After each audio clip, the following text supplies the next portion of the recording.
Welcome to another episode of what I like to call my favorite show of the night for Tuesday nights, the SCU and Saki Show! I'm Saki, your favorite otaku, and on the other side is the old man himself. I'm SCU. There you go. Grumpy old man. And then we have the birthday boy!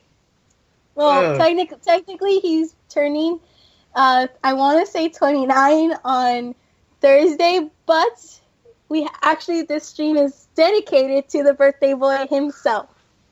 And you were actually pretty close. I'm turning 30 on Thursday. Oh damn! I was wrong. I thought I turned 29.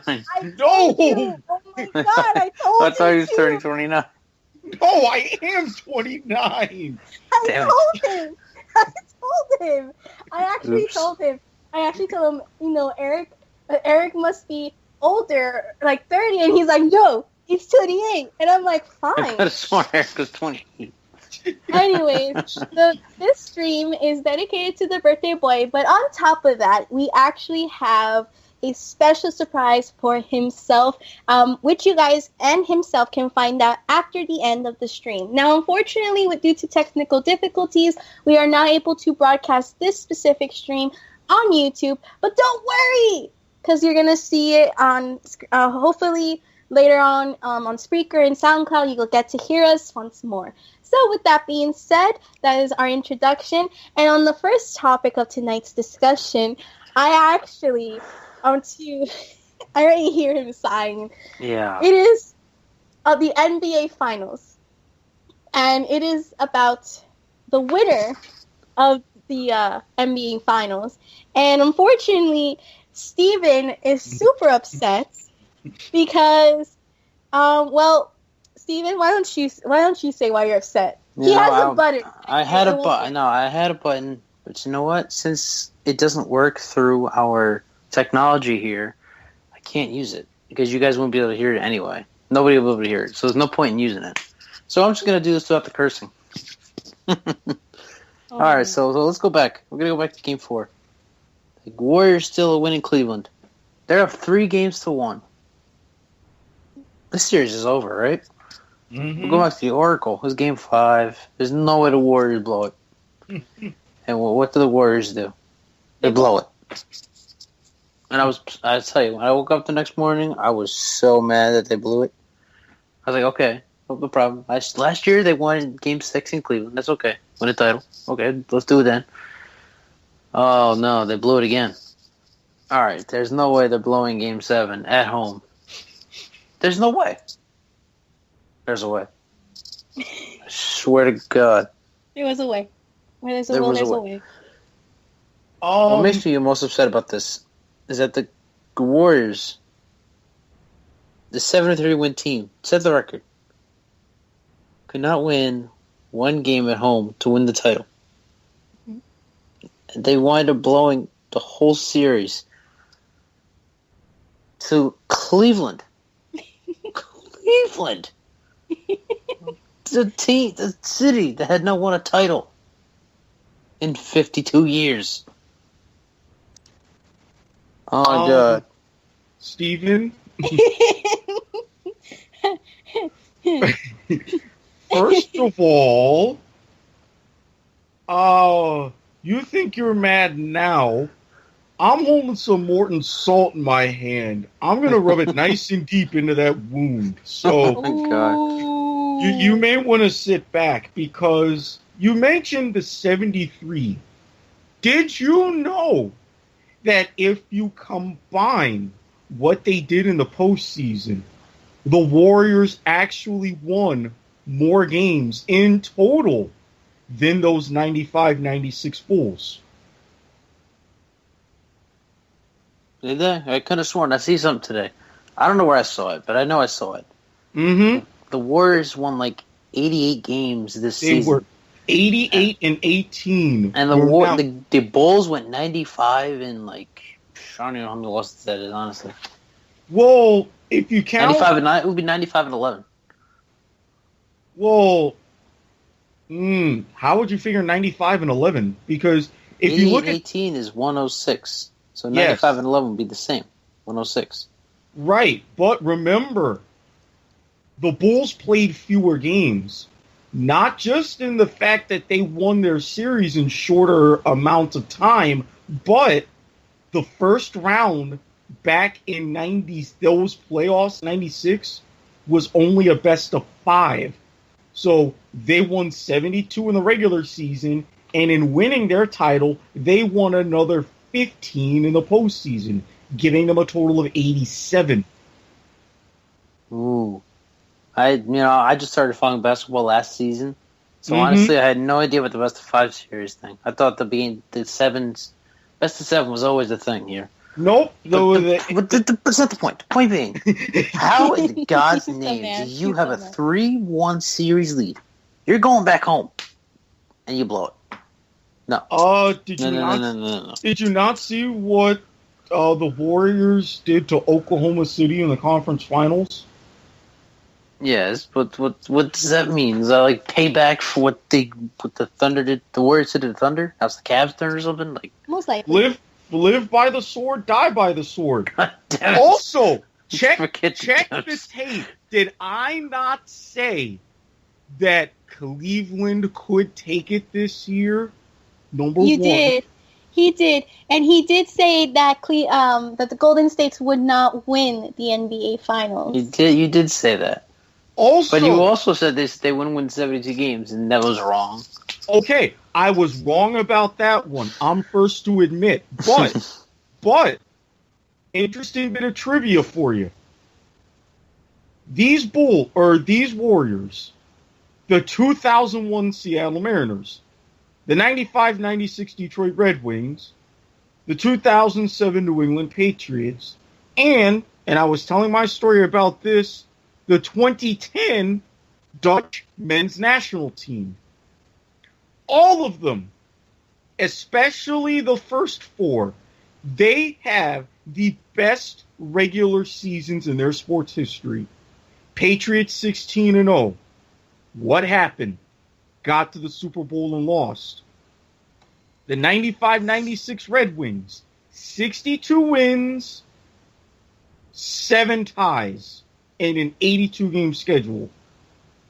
They got bounced in the playoffs by the Avalanche. Avalanche wound up to sweep my Panthers in the Stanley Cup Finals. These Warriors and what happened with them against Cleveland, and the Seattle Mariners in 01, 116 wins, 46 losses. They got bounced by the Yankees, who lost to the Diamondbacks in Game 7 in the World Series.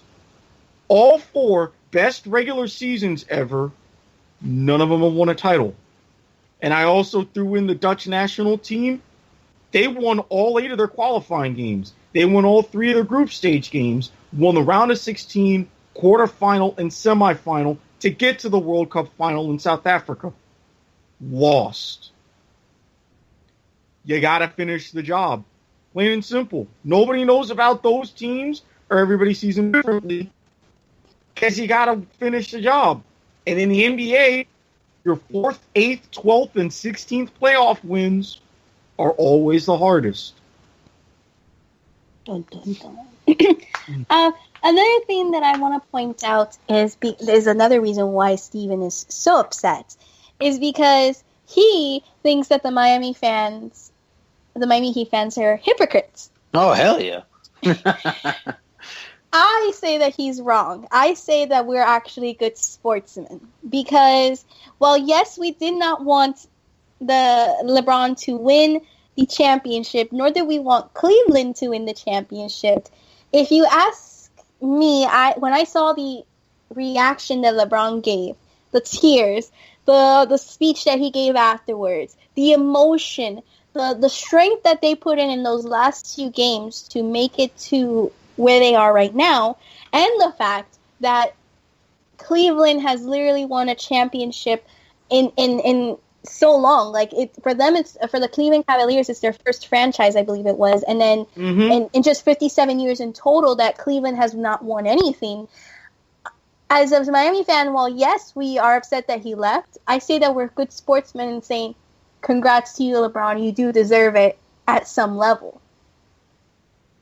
One thing that I've found in Saki, you being in the area you know this better than anybody. Miami fans love winners. We do. You could put a team just about anywhere in the city. They win. If you're winning, you're going to show up and support. Mm-hmm. Look what happened with the Marlins. Look at what's going on with the Panthers. Mm-hmm. Look at what happened with the Heat. They love winners. Yep. And the thing about Miami is because since they are more of a metropolitan, international, recognized as far as the city, sports, it's a factor, but it's not the biggest factor. So when they see a guy, they see someone like LeBron winning, they recognize he won 2 titles for us. Now he's carrying home the first piece of hardware to Cleveland since December 27th, 1964. The thing is, they appreciate that. We get criticized a lot for not being literally the best fan base, especially when it comes to the major sports like football, basketball, and baseball. The thing is, it's as you say, that we are a culture that we support anybody who's winning. Now, that doesn't mean that we won't support the losing team. Unfortunately, we still support the Dolphins, and look where we're still at. Yeah, that's ownership, though. Yeah, but we still support. That's why I feel like Miami as like a whole and culture-wise is that we're a good sportsmanship. And it's like I said when LeBron went to Cleveland. Were we mad? Of course we're mad. I mean, he promised us 5 championships.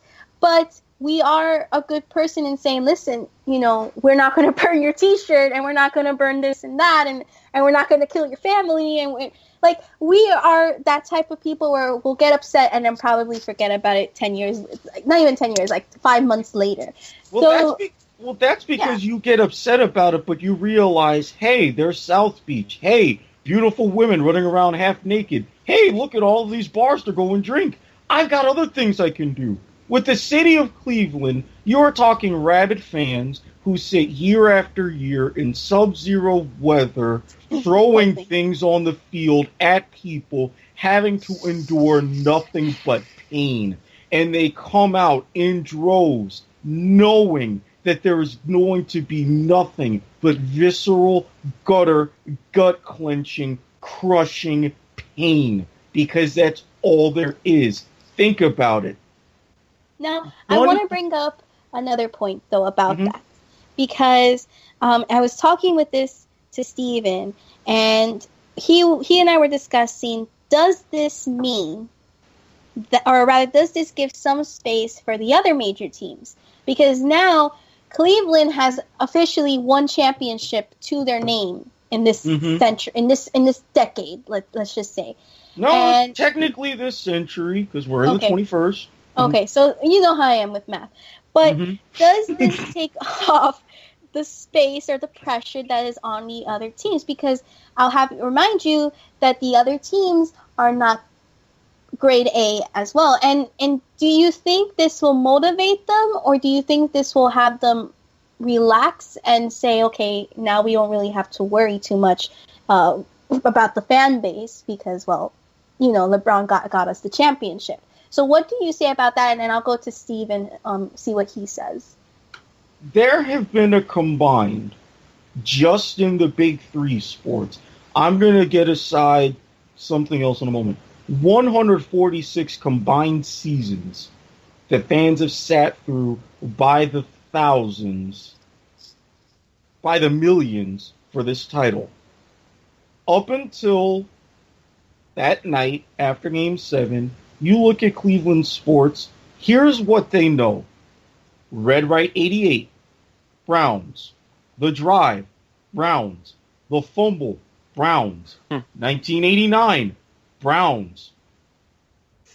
1995, the Indians won 100 games, lost to the Braves. 97, longest Game 7 in World Series history, but they lost. Indians. Then you had the stop sign, where I believe it was Kenny Lofton, again in 07, against the Boston Red Sox, ran through a third base coach stop sign, got thrown out. The Indians went on to blow a 3-1 lead Boston won the World Series. And that's just in the major three sports. Lest we forget the Cleveland Gladiators. Oh, God. 17-1, you have the Arena Bowl on your home floor. What happens? You get crushed by about 30 points. Does this buy them time? Yes.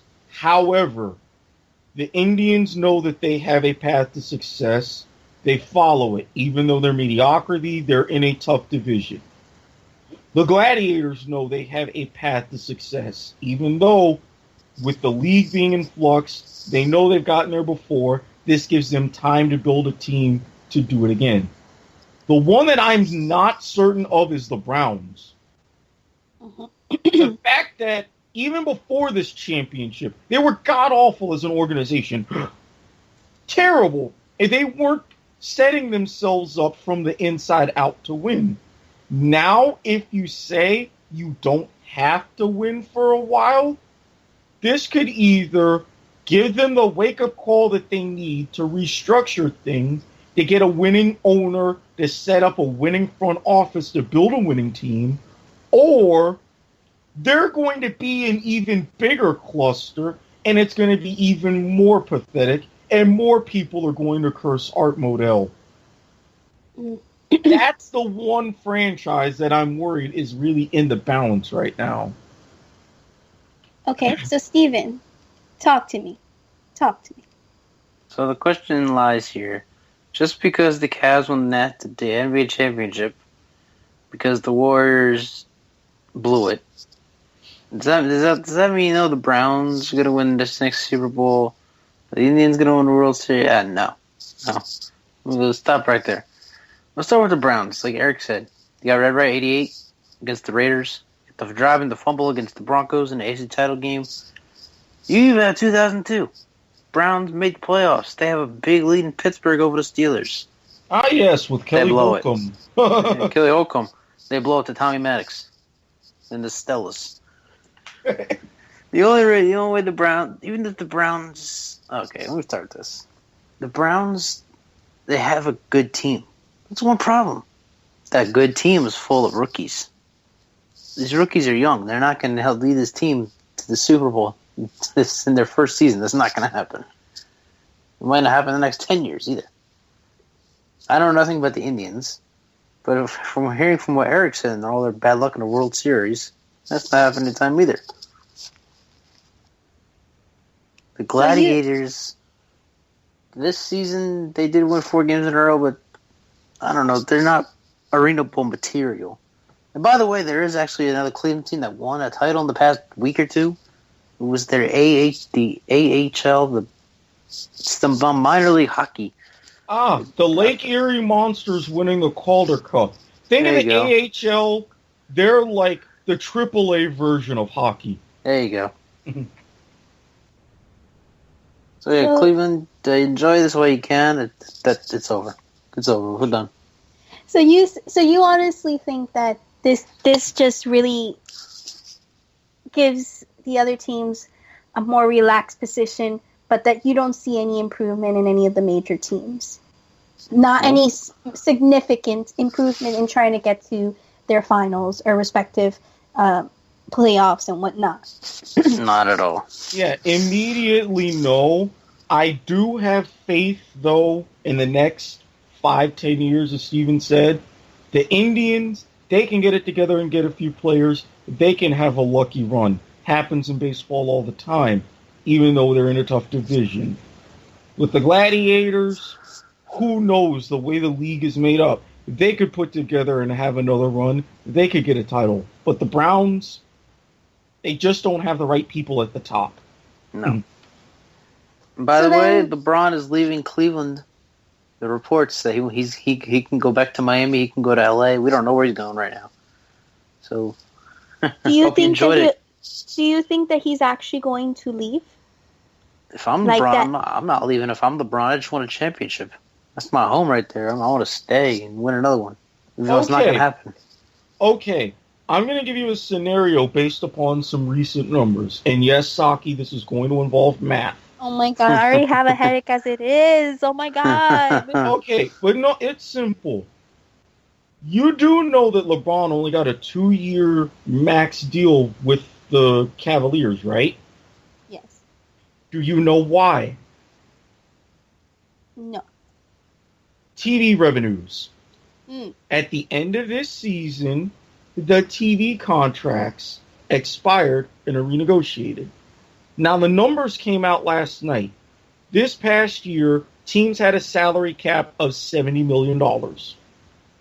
For the 16-17 season, that salary cap is going up to $94 million. Well, what does that mean for LeBron? Simple.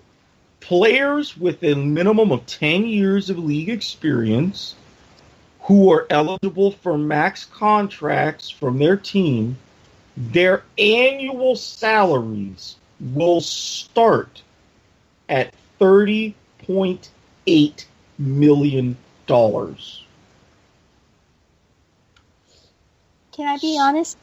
Yes. I didn't understand a word of that.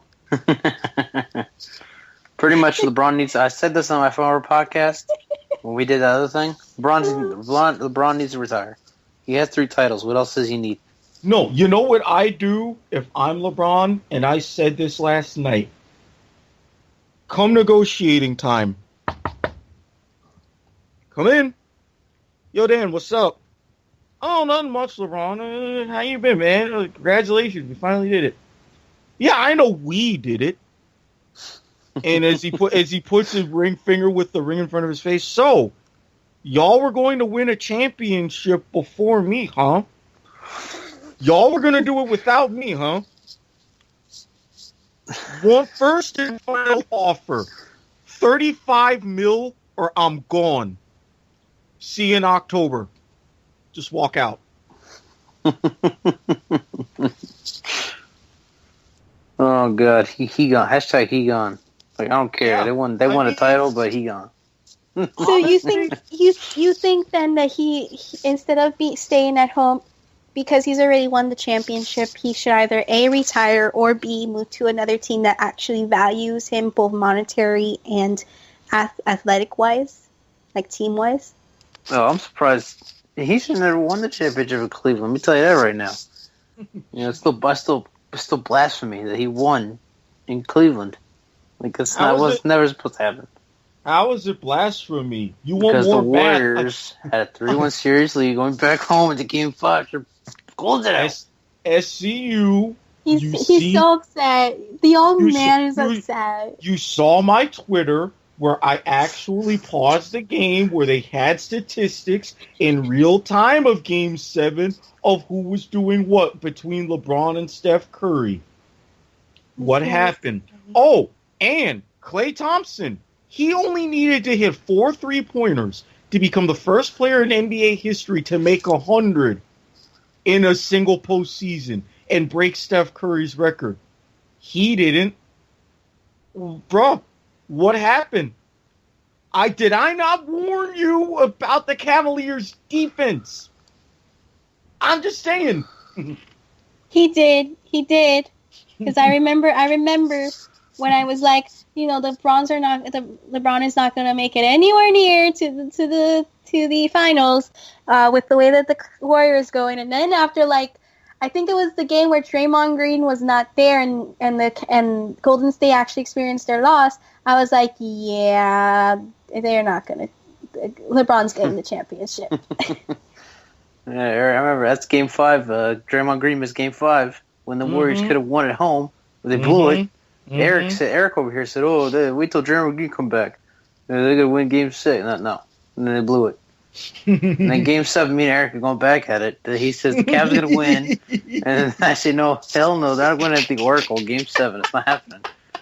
And what happens? They win the Oracle in Game 7. It happened. And then after the game, Eric was like, "Poor Steve, my ass." And I was like, dying laughing. That was terrible. I was dying laughing. Hashtag bow before the king. Oh, yeah, I had to plead with Steven to bring back Eric because he fired him. Yeah, I was like, Eric, fired.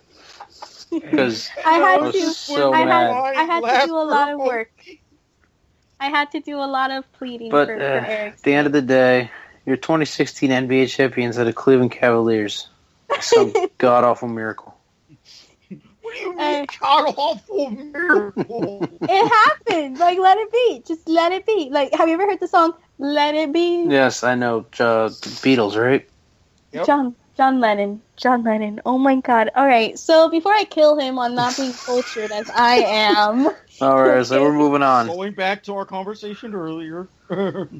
We also have something that's going on now as we do this podcast, and that is Copa America, which involves, I believe it's Argentina against the U.S. men's national team, correct? Yeah. Yep. Game's going on right now. And supposedly, before we started, Argentina already scored. Yeah, it's like a minute into the game, and everyone was like, "Oh, okay, that's cool." Which is not a surprise because, I mean, it's Argentina, for God's sake. Yeah, I mean, I'm hearing that they're like the best team in the world. They are. They're number one in the FIFA rankings. Oh, wow. Yeah. Before I got corrupted. Hey, I mean, Sepp Blatter, all those other guys, and I'm going to be honest, they have Sepp Blatter's protege running it, and yeah, I'm going to leave that thought for another show. Right. And of all things, he wants to expand the World Cup. So, now, this is an interesting thing because we have two people here. Unfortunately for me, I've more been into the women's soccer national team. But fortunately for us, we have two wonderful men here that say that the U.S. men's national team just plain sucks and that it's just even a surprise or a shock that they're there. Whoa. Time out. I did not think that it would be a surprise that we would get here. I saw it as a surprise, and thanks to Costa Rica for doing us a favor against Colombia, that we would win the group. I thought that, honestly, we would get a draw against Paraguay in our third match, and we would advance to the quarterfinals based on goal difference. So, I saw us going a little bit far, but they've done even farther than that. But I will say, I'm so sorry, Eric. You can continue after this, but I just got word from the WTM network, who's also sponsoring us, that Argentina just scored again. Uh-oh. See? And I actually got into an argument with someone on Twitter just yesterday. I said we were going up against Argentina. We were screwed. I have been mentioning this so many times. And especially with the way that the bracket was coming out, I was so prepared to come on here tonight starting Mexico, lindo y querido. But I saw what happened against Chile, and I'm thinking, well, there goes that. It's Messi's to lose now. Apparently it was a kick by Messi, a free kick by Messi. No surprise there. The man, he literally gets up off the bench, decides to come in and say, "What up, bro?" And all of a sudden, he has a hat trick. I mean, that's just how he operates. And we were supposed to beat that, especially shorthanded. Sorry, folks. Let's have fun in the third place match while we can. Yeah, like Saki said, I said it. The U.S. men's national team, they suck. Like, I'm so surprised we're in the semifinals right now? Copa America? Semifinals. I'm shocked we're in this. If we somehow come back to win, because this is only the 32nd minute right now, God, that's gonna say a lot about this team. If they come back to win this game against Argentina. We don't have Bobby Wood. We don't have Jermaine Jones. We're not coming back. But you guys have Cliff Dempsey and Tim Howard and all these. I don't even pay attention to men. Tim Howard isn't even the starting goalkeeper. Brad Guzan is. So apparently Messi in the Jesus Christ U.S. men's national team. What the hell did you get yourself into? Apparently Messi is Argentina's all-time leading goal soccer. And with that one, that is counted. Like the goal that he just made, that broke the record. Counted. Yeah, all-time leading scorer. So, yeah, Argentina.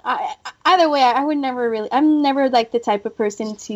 If it's not women's national team, I don't really, unfortunately, go for the. Even Argentina is very thankful because as we near the 30th anniversary of Diego Armando Maradona's hand of God goal in '86 in Mexico against England in the World Cup, Argentina got a break. Because Peru got a hand of God goal, knocking out Brazil at the group stage.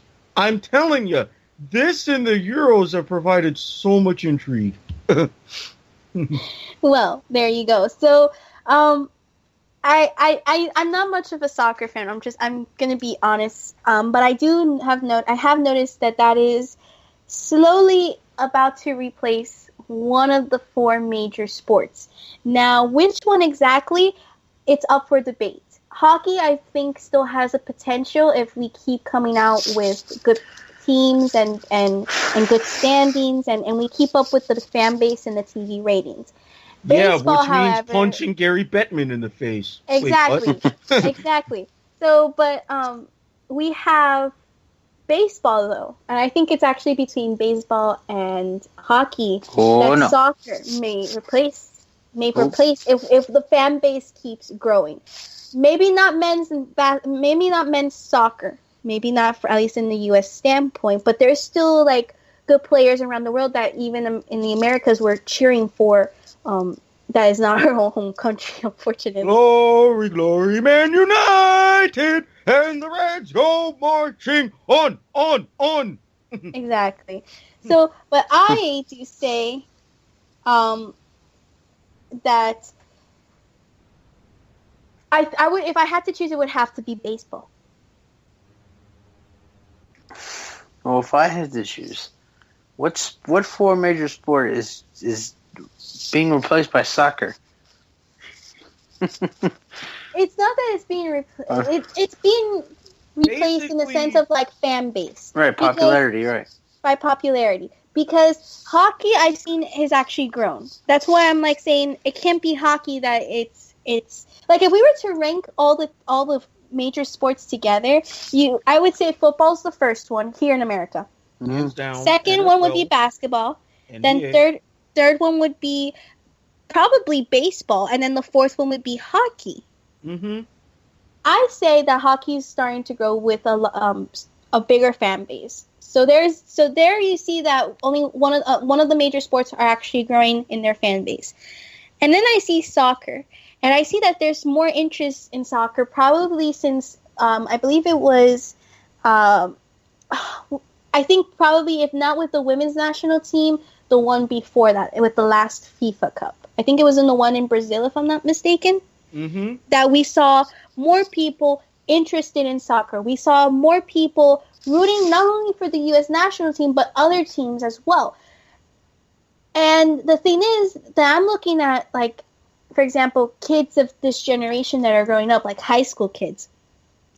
And I see that they're talking more about soccer than they were probably about baseball, and sometimes even probably more than basketball. Like, I see more soccer fanatics as I pass by.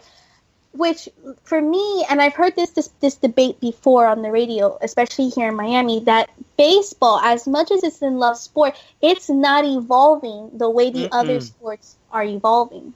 No. Baseball still has the same, not rules and regulations, but the same, yes, I guess, the same rules and regulations, pretty much. Rules and regulations, but the same attitude towards the sport than what you see in these other major sports. Another thing is, for example, that it's long. Soccer, you only have, I think it's maybe at most an hour for what's going on, and it's causing like a back and forth thing because, obviously, no, I'm bad with numbers. Leave me alone. An hour. Okay, not the point. It's a lot shorter than baseball, which has probably 10 innings, and people are forced to sit there to see what's going to happen within those 10 innings. And now if you're the New York Yankees or any of the major baseballs, of course, many of the baseball teams, obviously, you're gonna have probably literally a lopsided win, where it's like you're gonna probably 10 and then 0 is pretty much what's gonna happen. But with soccer, you have more of the competitiveness, you have the drama because everybody's faking their injuries and shit like that. or for example, that you have, it's more difficult to get a winning goal than it is to, like, it's rare to see anything like a 5-0 in a soccer game. But unless you're Chile. Unless you're Chile, but it's hard to get those wins, and when you get those wins, the drama's there. It's way more hectic. It's fanatic. It's just the emotions there. And then when you have baseball, you could probably have a good game, but then there's the fact that a lot of the stuff that's happening in baseball has already been tried and done, like, for example, baseball averages, records, and home runs and whatnot. And that, or you're trying to beat the original record, and that's rare and few. So unfortunately with baseball, you're not really getting that evolution with the other major sports have. If it's clear. So I say that soccer is probably, if we look at maybe 20 years from now, I would say that if baseball doesn't change, it will probably be replaced first by hockey and then by soccer as being the fourth major. Soccer would be the fourth major within 20 years. Okay. First of all, Saki, a regulation soccer match is 90 minutes. That's an hour and a half. Not an hour. I was close by 30 minutes. Factor in about a 15-minute halftime or so, and from start to finish, it's 2 hours. I was close by 30 minutes. Give me a break. Second of all, baseball is 9 innings, not 10. I told you that. This is funny as hell. I'm bad with numbers. Listen, do you not understand that I failed my permit test because of numbers,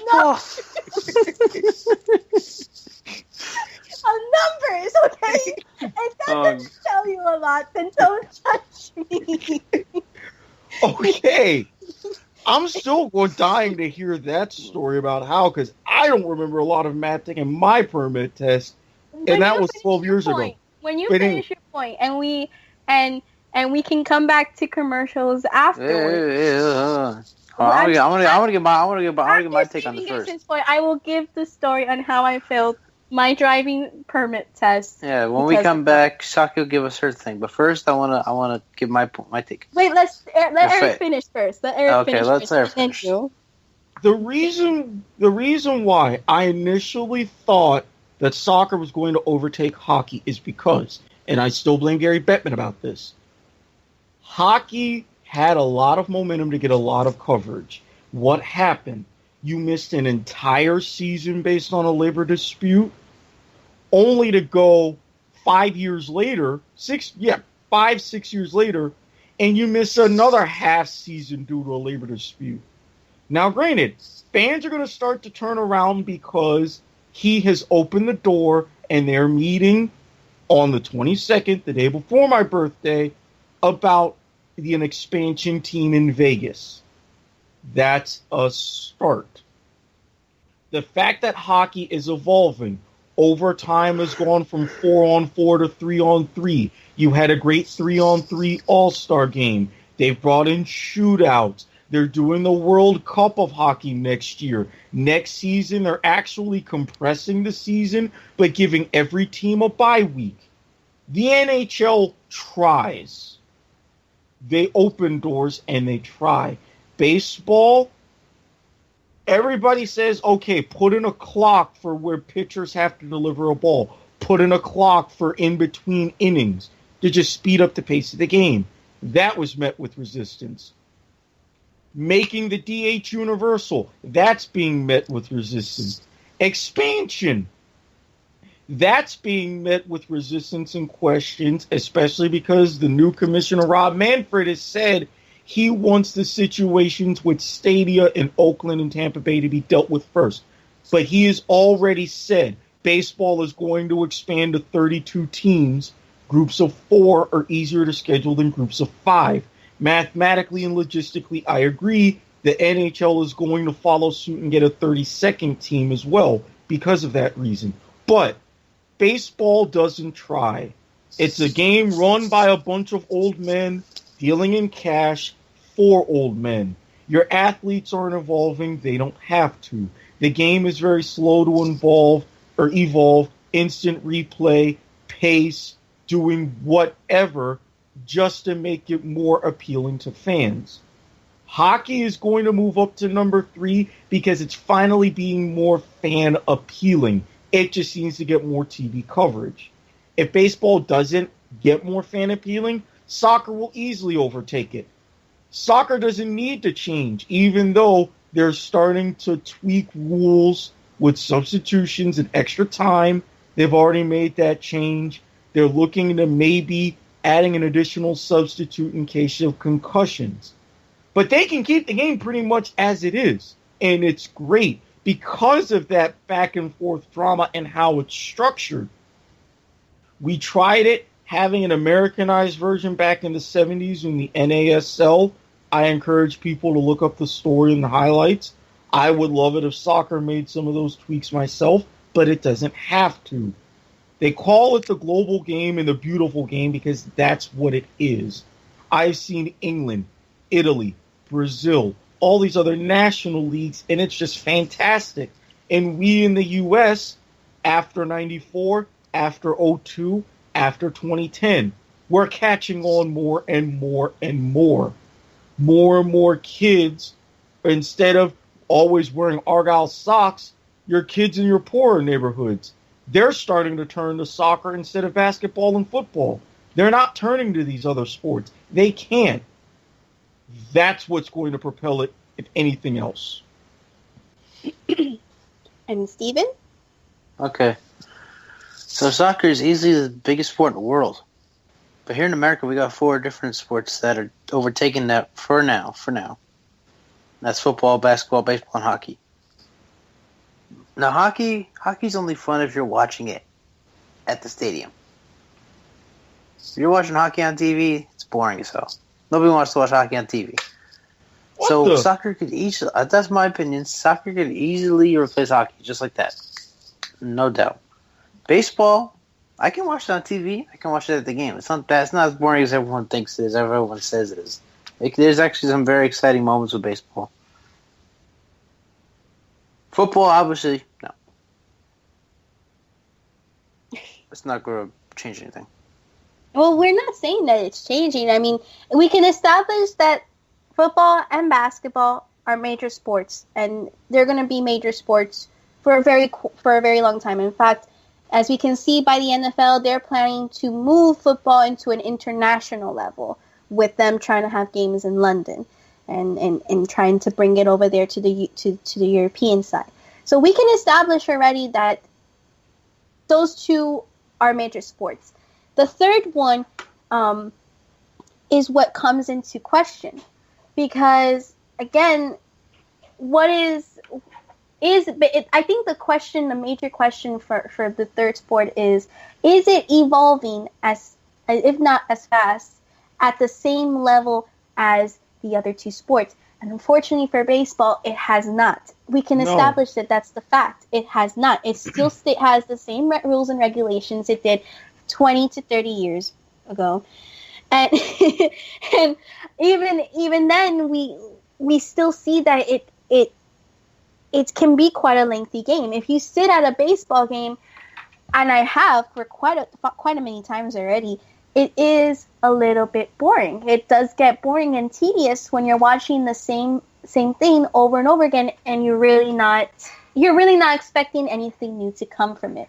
Hockey and soccer, though, are evolving, and that's the point where now baseball has to come to terms with that. And if it doesn't come to terms with that, it's going to lose the popularity and the rating that it has had for all these years. Remember that the older generation's dying out. The days of listening to baseball on the radio and enjoying the records being set forth and these superstars coming out, few of them are coming out.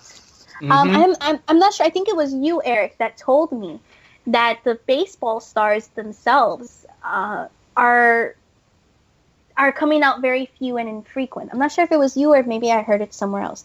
But even the stars that scouts are looking for into these countries, like in Puerto Rico, Dominican Republic, Cuba, all these different places, even they are finding few people with those skills or the star skills that the baseball wants, and are actually finding people that are into soccer, into hockey.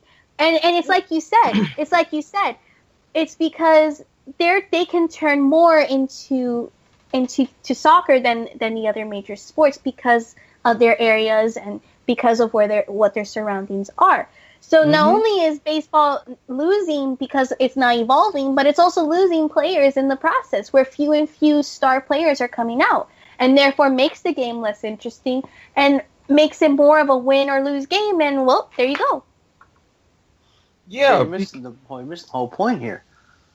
If there's one sport you want to replace soccer with, it's got to be basketball, because the NBA is so rigged.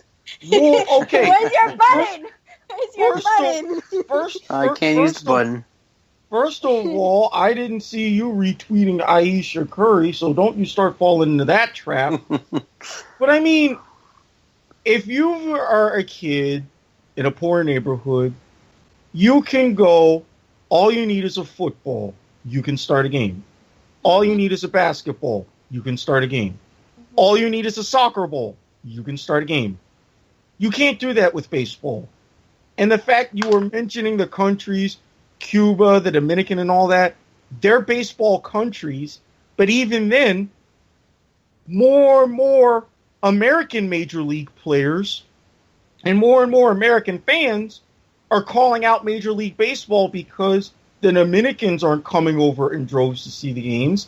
The Cubans aren't coming over in droves to see the games.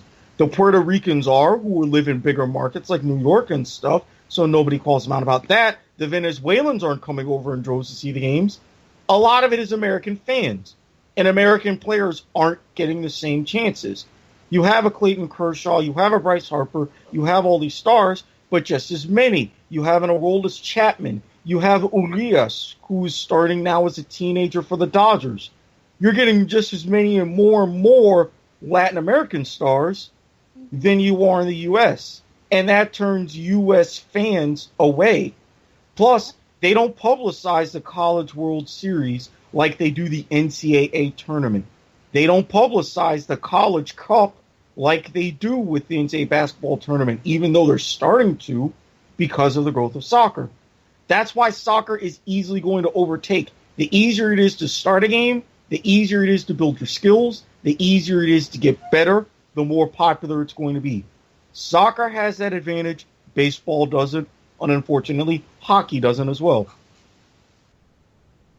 So, with that being said, after an interesting discussion about major sports and whatnot, excuse me, we are actually going into commercial break. While I'm getting out those shout-outs that we all deserve, and I get the commercials, I want to shout out to first the W2M Network for thank you again for hosting us, especially with our technical difficulties, because obviously we have two that don't understand the techies, and I only I only understand it I have my limits as well. We also want to thank a couple of YouTubers that are also supporting us, because I remember them as straightforward. So if you're listening, this is a shout out for you guys. Incredible Ghost, thank you again for allowing me to make your channel cover. I'm also making your logo. Real Talk Miami crew, thank you again for giving us commercials and sponsoring us. Chad, the Ricardo Port, SCU, more. By the way, he's gonna do host Dylan Goldman's video podcast. There you go. We'll get into that when we come back. All right, so we'll be right back with commercials.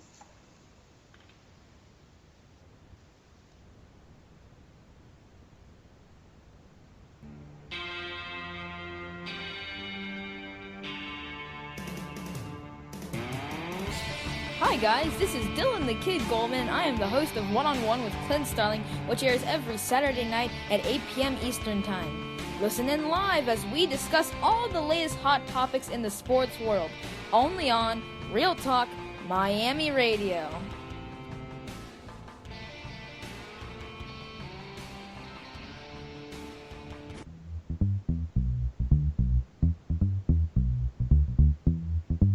Hey everyone, this is Bobby Melendez, and I am one of the hosts of Real Talk Miami Live with Alex Atiachiska.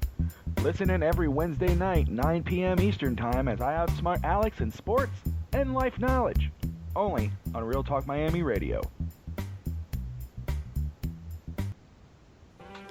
What's going on out there, sports fans? It's your boy Mike Knox, and indeed, I spell my name with 3 X's, because like the SCU and Saki show, I am hardcore. Make sure you follow me on Twitter at Mike Knox, and make sure you tuned in every single day to the Soul and Sports on Fox Sports Radio 1340 WHAP Hopewell.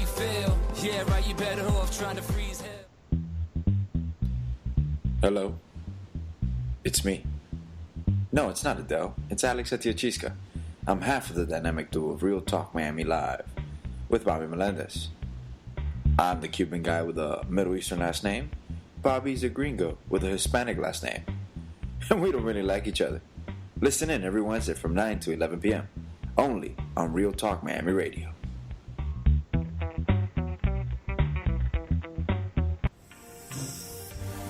This is Tyler Spence, host of Sports Midweek Madness on the ATG Radio Network on blogtalkradio.com. You can catch me and my co-host Brad Miller every Thursday night at 7 p.m. Pacific, 10 p.m. Eastern to break down the latest in sports.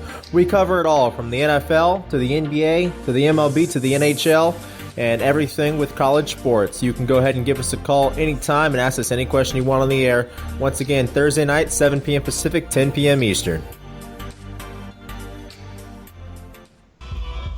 High school sports and hip-hop, we must be talking about the Ricardo Report at Fox Sports 1340 AM. We are the official voice of high school sports in the DMV. Every week we have the top interviews, cover the best games, and highlight some of the greatest athletes in the nation. I'm talking about Savages. Can't nobody else say that, man. Miss Monet Anderson gives you the dish on everything you need to know. Josh JVE Laurie is our official University of Maryland aficionado, and nobody covers the streets like our main man D. I'm talking about WCAC insider Darrell Balknight. As for me, I think they just keep me around because my voice sounds cool. Check out our podcast every Thursday at Fox Sports 1340 AM, foxsports1340am.com, and of course, follow it all on Twitter at Ricardo Report to hear what you may have missed. Thank you all for being who you are, because without you, we would be nothing. The Ricardo Report at Fox Sports 1340 AM. I'm your host, Chad Ricardo, and I approve this message.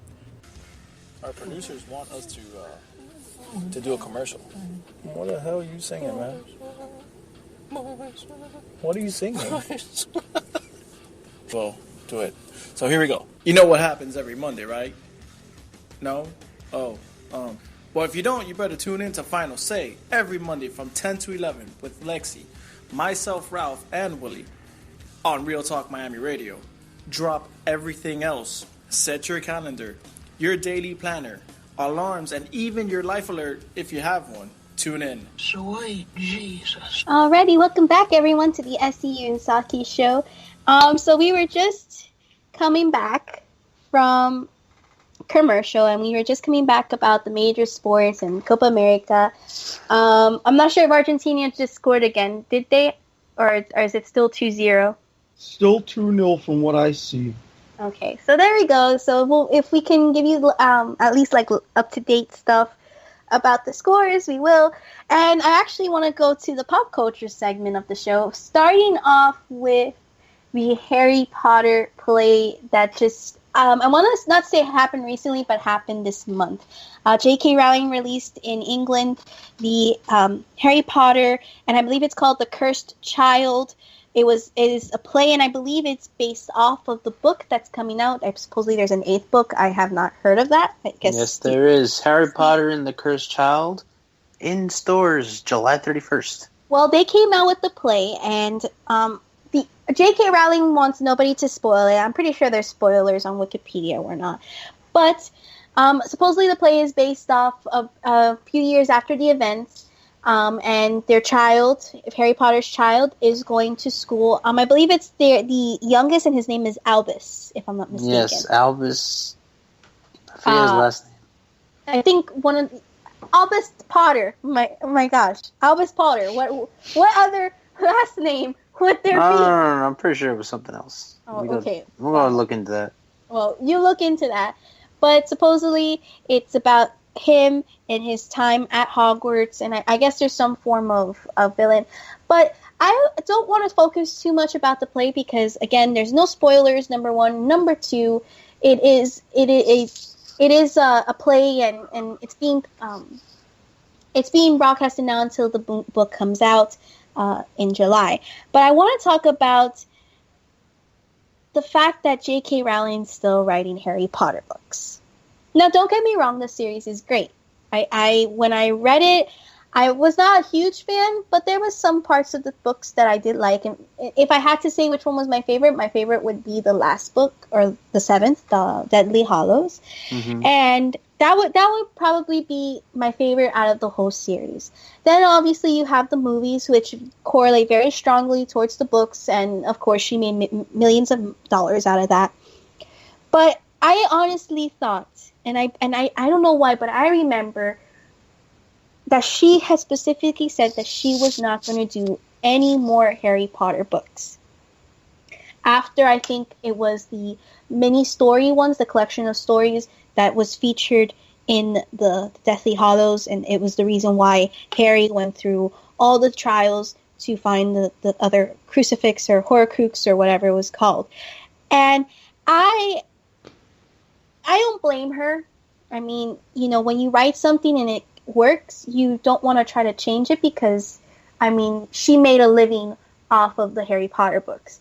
Well, we can establish, too, that when she first started them as a fairly average, if not maybe a little bit poor conditions when she wrote the book, financially speaking. And so, obviously, when she made these collections of books and whatnot, it brought her success and fame. And I remember, though, that she did say that she was not going to make any more Harry Potter books. And that was when I was like, okay, so she obviously must have another book that she obviously is going to try to work on other projects and move on from the series and go into a brand new series entirely. And when she came out with that book, Stephen, I think you told me the name of the book because I actually forgot it now. What was it? It was Cursed Child. No, it was the one that you told me about that she came out. I think it was called The Casual Vacancy. Casual Vacancy. I remember that when that book came out, I have not read it personally, but from the reviews that I saw, it was not the best book. And many fans, obviously, that were hers, were not happy that she made a book that was not about Harry Potter and that was just completely different and just something new.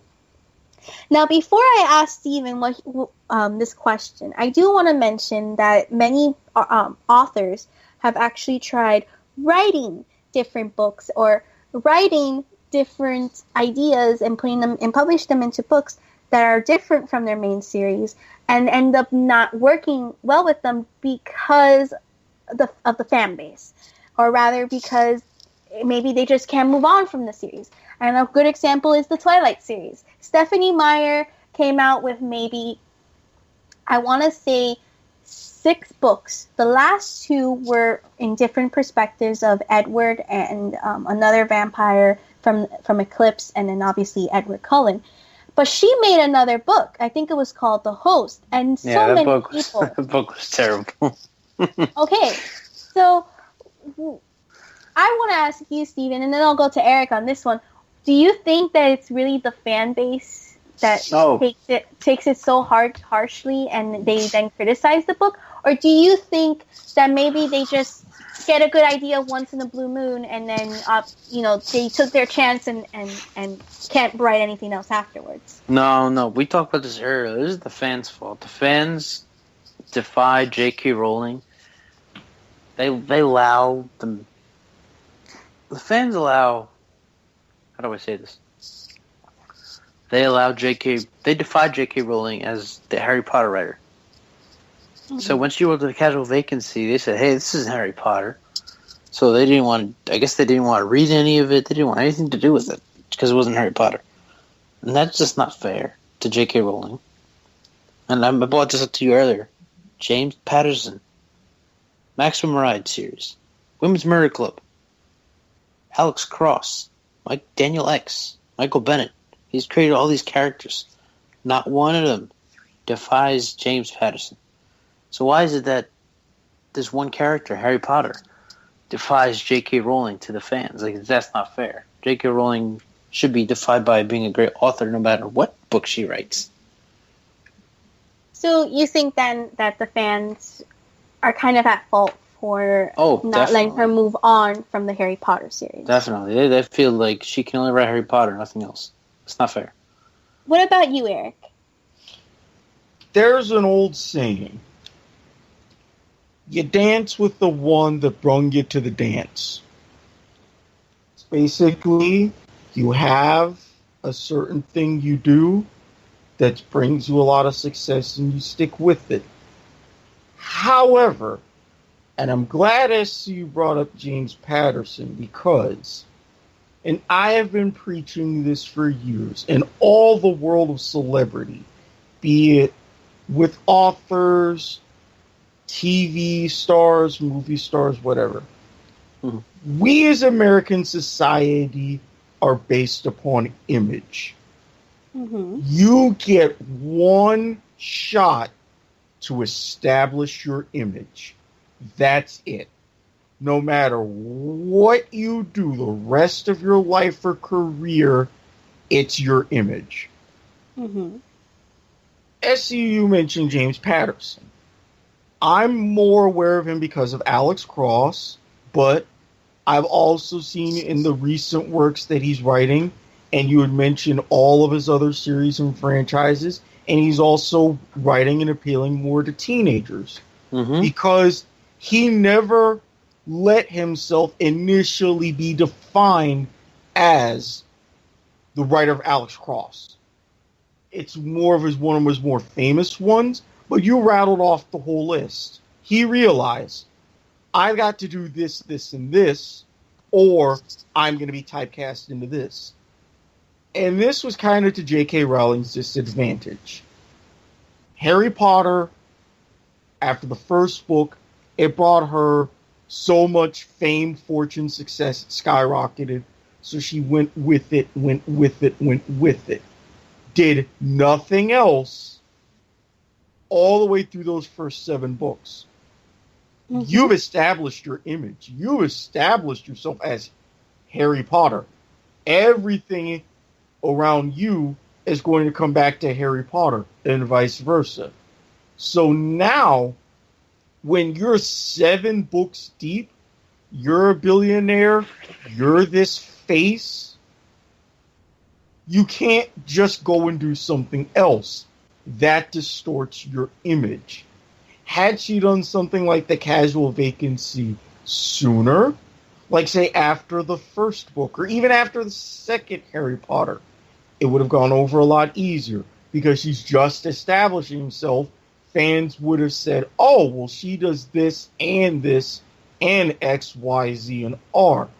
We have a full body of work to judge her on. But she did herself a disservice, and we as a society do ourselves a disservice by just 1 or 2 snapshots and creating a permanent image and not looking at 5, 10, 20, 30-year body of work like we should be doing. So you say then, let me see if I get this right. You say that if she had done other works during her time of writing Harry Potter, she would not have been typecast as just a Harry Potter author, but rather kind of like James Patterson,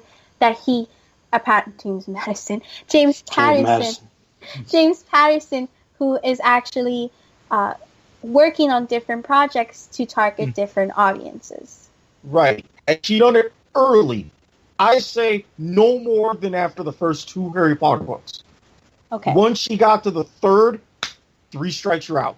You know, Eric makes a great point right there. He does. With saying that she should have done something while doing Harry Potter. That was a great idea, Eric. Because I want to bring this up right here. Eric, James Patterson's first book was 1976. He began writing. It was called The Thomas Berryman Number. This wound up being a single book. Throughout the 80s, he wrote single books. Run for Your Life, Season Machete, The Jester. It wasn't until 1991, 1992, he came up with Alex Cross. So he had already made himself a name doing individual books. So creating Alex Cross wasn't going to defy him because he didn't start out with Alex Cross. The thing is with J.K. Rowling, J.K. Rowling started out with Harry Potter. How she is Harry Potter. That's a great point right there. I actually do agree with you guys. By the way, Argentina just scored again, so now the score is 3-0. Okay, so goodbye, USA. See you. Yeah, goodbye. Nice job on trying. Rachel, if you're listening, you should have listened to me when I said the first time. I tried warning people.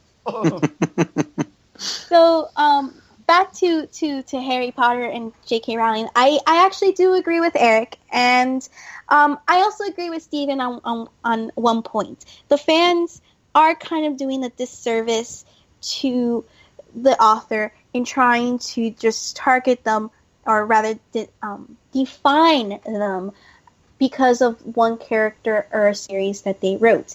I think that's very unfair because remember that as an author, it's your job to be the storyteller and to create different stories for other people's pleasure.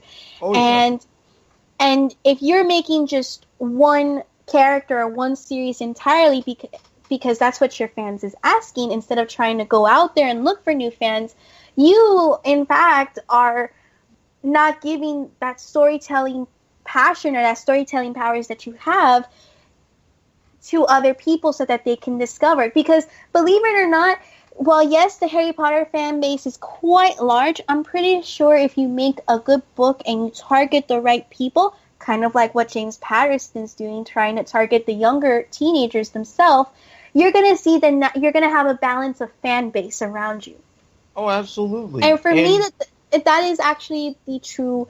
That is an actual true author.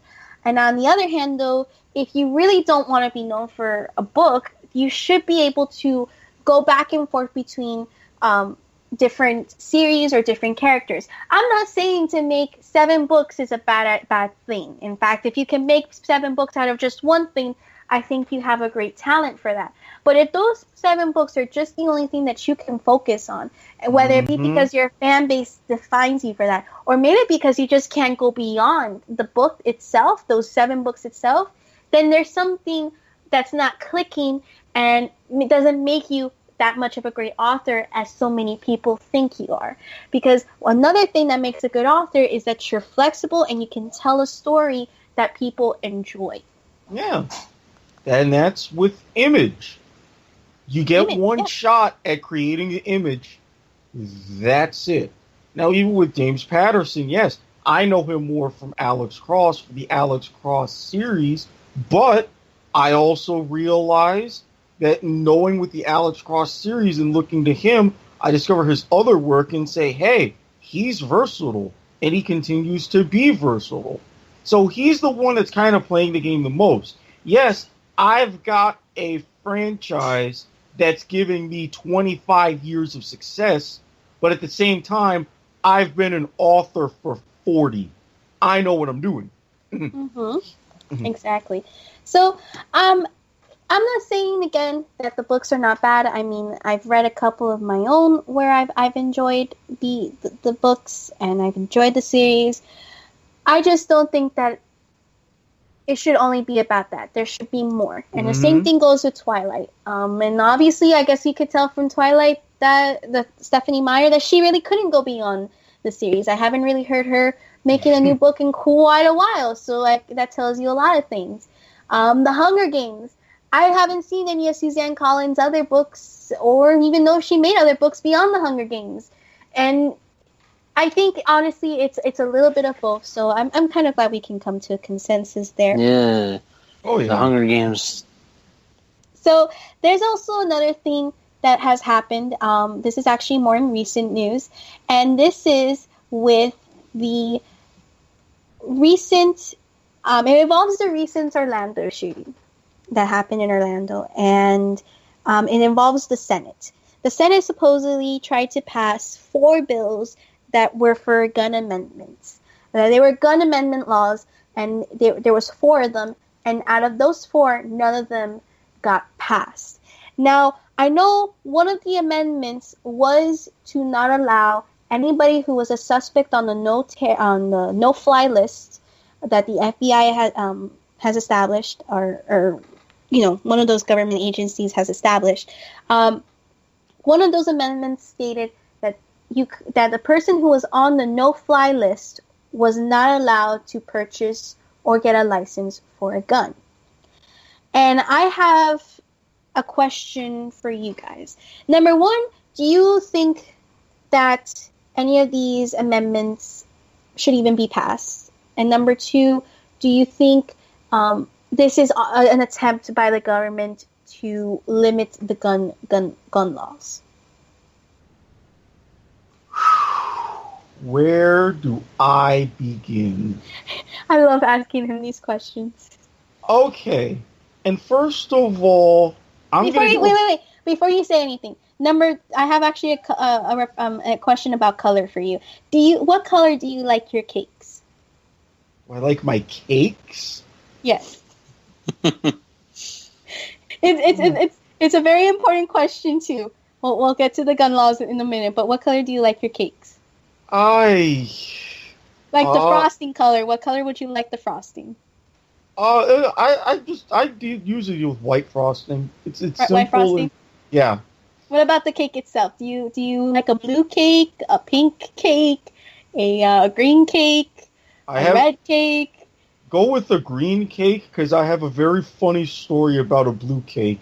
Okay, I tried to make one once. It tasted delicious, but needless to say, the after effects for the next week or two were very visual. Okay, and then when you think yourself of a squid, what color would you have your squid be? Purple. Purple. Yes, okay. Definitely. Okay, purple it is then. Like what? Like a light shade or a dark shade of purple? Lighter shade of purple, closer to lavender. Okay, closer to lavender. Okay. All right. So continue. I'm sorry. Okay, that kind of random, but first, I want to give both a shout out and a homework assignment. Shout out to my boy John Oliver. I was turned on to his show last week tonight a while back, and I sat through while I have some downtime at work and watched just about every one of his major bits and episodes. My homework assignment, especially to you two, go on to HBO and watch his segment about these amendments in the NRA from this past Sunday's show. Mm-hmm. First, in that same episode, he talked about the Brexit, which completely changed my mind. But that's for another day, specifically my birthday, because that's another big referendum. But should these amendments be passed? Yes. We have to register for cars. We have to fill out paperwork for houses. We have to do all these things. Why should we not have to register and have all kinds of a digital trail for guns? There are certain amendments in place that should be passed. There are certain amendments in place that should be revoked.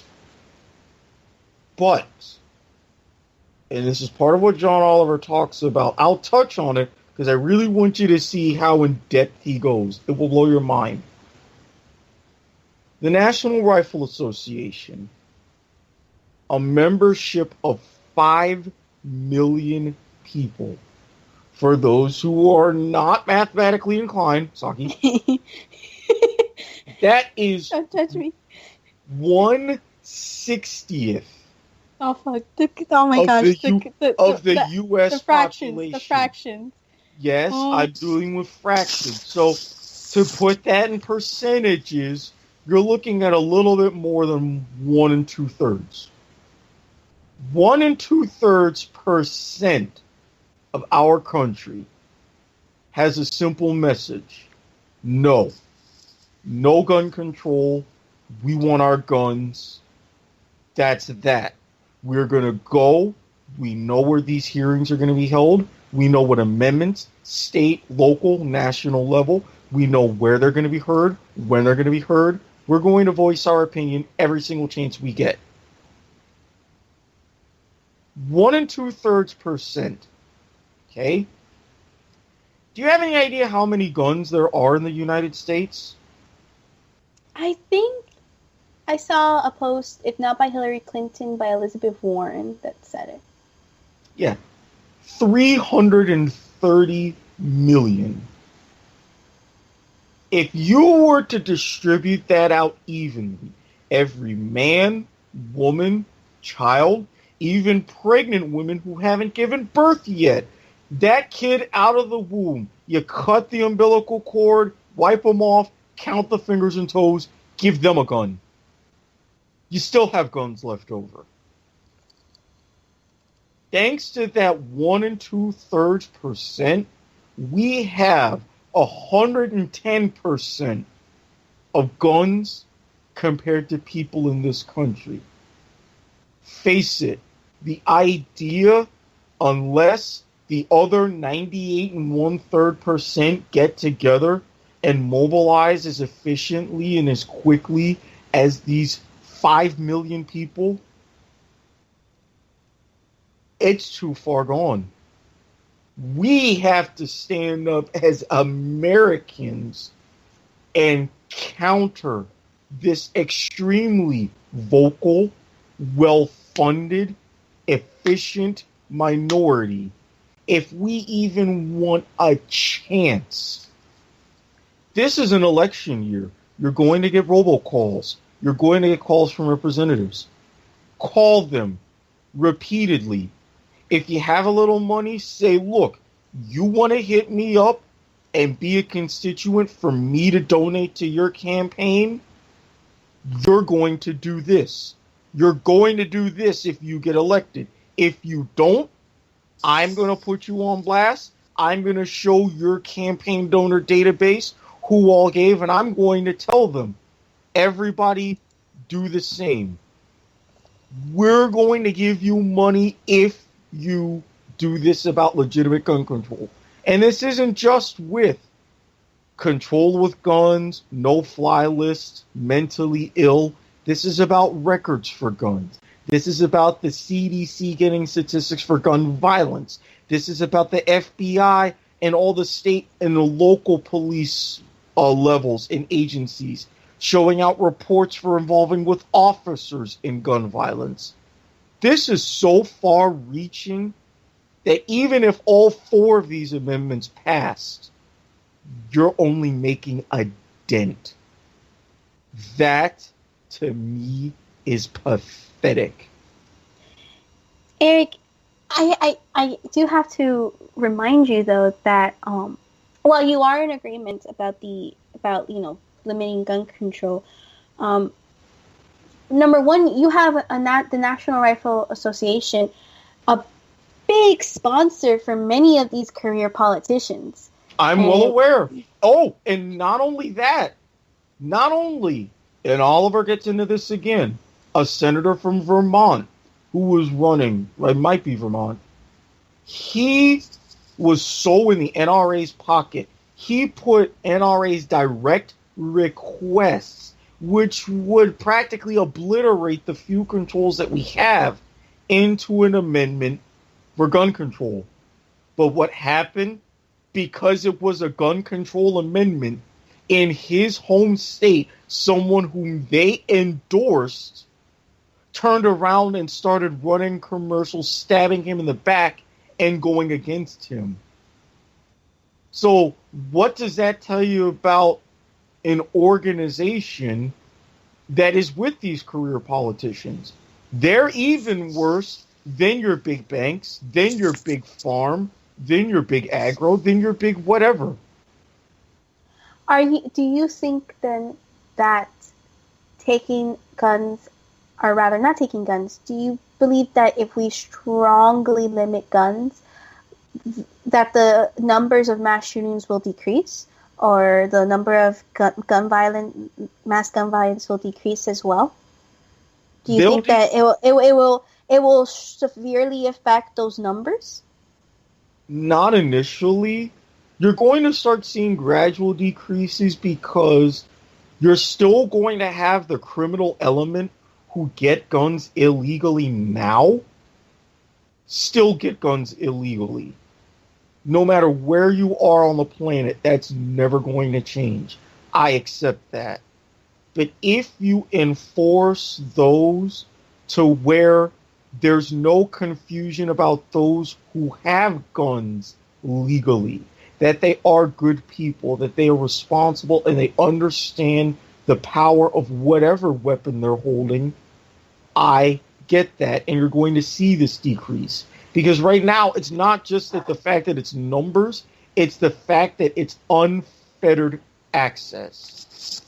Nobody in their right mind, even including police officers, should have something, an automatic weapon, or even an AR-15 that's akin to a semi-automatic that has the firepower but only gets off one shot at a time.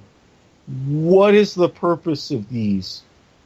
Outside of anywhere in the military, why do they exist?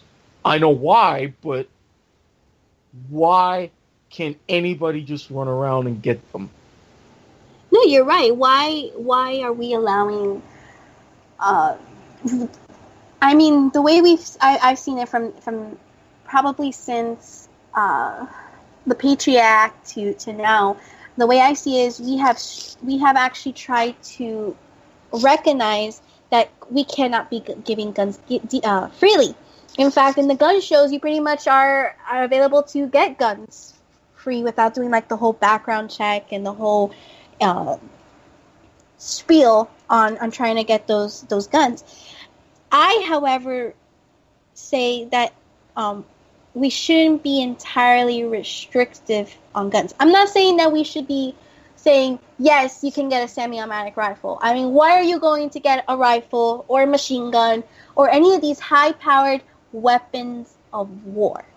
Because these are weapons of war.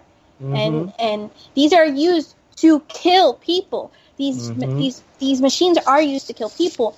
But I don't think that we should be so strict on like defensive, like for example the handguns, the hunting guns, and things of that nature. I have a little bit of a problem of giving too much to the government. Like I have a problem with giving them a hand and the government's gonna take the whole arm, because I strongly believe that if we let open that door to where they can start restricting, it won't become a problem until it becomes a problem and people start speaking out, and then we can't do anything about it because the government has done what they could. Yeah, and part of me, that's also controlling the media. You take a look at our newscasts. What's always seemed dominating, the number one rule, if it bleeds, it leads. Guns, guns, guns, guns, guns. So when people have guns, it's the first thing that they're going to be thinking about, that fear, that paranoia. Canada, per capita, they have just about as many guns as we do. Yet, the times where I looked at a Canadian newscast, what was their big story? Controversy involving the national anthem not being sung in French at the Grey Cup. The weather, speed bumps. Yes, they have some issues with violence. Yes, they had a horrible incident a couple of years ago involving the death of a soldier in a mass shooting situation, but they don't portray themselves as gun crazy. They're gun knowledgeable, and they don't feed the masses, getting them all riled up about violence or things like that. They're more normal, and that's always a problem I've had about the news. It's all an agenda. It's all propping up something, because back in 1947, the Federal Communications Commission set up all the rules and guidelines for news programs, which have since been bastardized and altered at the hands of folks like Rupert Murdoch and all of your other corporate giants. But they left out one glaring error. at any time during any sort of newscast, they forgot to put in that you could not air a commercial. Because they can air commercials, they are in it for ad revenue. Because they're in it for ad revenue, they're in it for ratings. So if you're looking at it from that standpoint, watching CNN's coverage of any sort of mass shooting is no different than watching Keeping Up with the Kardashians or American Idol. It's all about a numbers game. It is. And we are no, as my English teacher once said, Mr. Lance, if he hears this, we are not humans. We're numbers. We're fruits in the basket. And we're either the good fruit or the bad fruit, and it's how much you can make off of that fruit. And you are completely right that the media has something to do with this. And if we are not changing the media, the standards of the media, and we are not changing the career politicians that only want what their sponsor wants and not the people that elected them wants, then we are heading towards a bad place. We are heading towards a place where the government thinks us citizens are stupid and therefore believe everything that we see on the camera or on the computer screen or on anything. Oh, yeah. Did you, and I'm going to bring up another movie here, The Matrix. Yes. Do you all three movies? There's actually a pretty good project called the Walk of Life Project that people should check out. But continue. I'm sorry. The first one, where Agent Smith, I believe he has Morpheus tied up, with all the lie detector machines and everything, trying to give him information about the codes. His speech about humans. The more I see now, and the more my cynicism kicks in with society, the more it makes sense. We're not mammals. We as a collective are a virus. We keep consuming, and consume everything we can, and then until we have a point to where we move on to a new host, which is what we're trying to do with New Planets, and then consume that. We don't maintain an equilibrium. We don't make room for nature. No, we just consume based upon greed.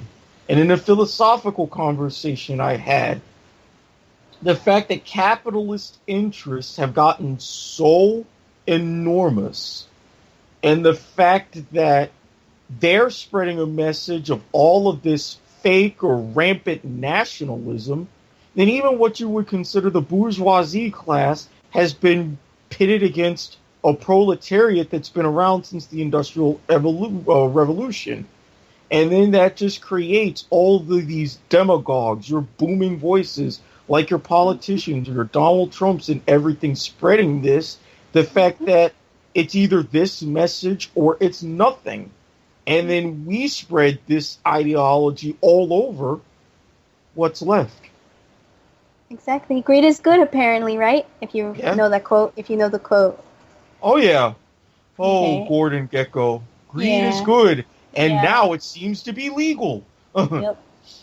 All right, so I finished the drawing, so you guys can check it out on Twitter. I'll definitely post it right after this finishes exporting, and you guys can see Squidly's birthday surprise. And thank you guys again so much for joining us this show. We hope you guys enjoyed it just as much as we did. Remember to check us out at SCU and Saki on Twitter. Also, check out my channel, Saki Sakura. We'll post the links in the descriptions and whatnot. Make sure you check us out on SoundCloud. Thanks again to the W2M Network for sponsoring us, and all our commercial people. Thank you again for sending us commercials and supporting us. And I am Saki. You guys can follow me at Sakura_Steph309. And I'll take it to Steven. I'm SCU. You can follow me on Twitter at RyanFanatic2. I will be premiering, yes, the word is premiering, on One-on-One with a special guest on July 2nd. This week, me and Dylan are both off, so we'll have someone replace us then. Eric? You can follow me at Squid Sports Head. See all of my latest writings and musings when I'm not jumping up and down celebrating. The kilt. Yes, which I happen to be wearing right now. Also check out, if you guys want like graphic designs or anything like that, be sure to check me out because I'll definitely hook you guys up. So until next time, everybody, I'm your favorite Muse. And yeah. Yeah, we out. Bye, guys. Do your homework and don't forget to be awesome. Bye, Muse.